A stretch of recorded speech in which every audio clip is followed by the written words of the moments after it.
유엔 인권이사회가 오는 9일 북한 인권 실태에 관한 보편적 정례 검토 UPR 회의를 열 예정인데 이에 앞서 미국은 북한 정부의 수감자와 사망자 규모를 공개적으로 물었습니다.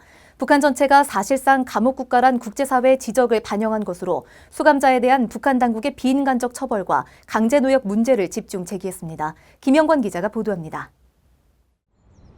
미국 정부가 4년 만에 열리는 북한의 인권 실태에 관한 보편적 정례 검토 UPR을 앞두고 유엔 인권이사회에 사전 질의서를 제출했습니다.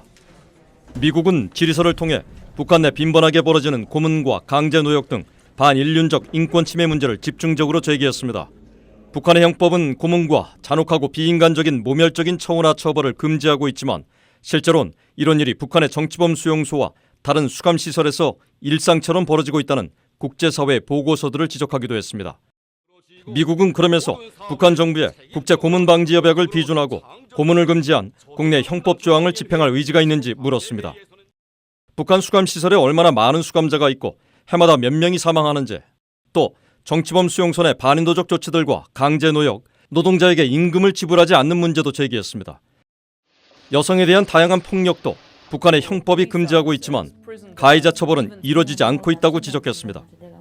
북한은 지난 2014년에 진행된 2차 UPR 심의에서 미국 등 유엔 회원국들로부터 268개의 권고안을 받았습니다.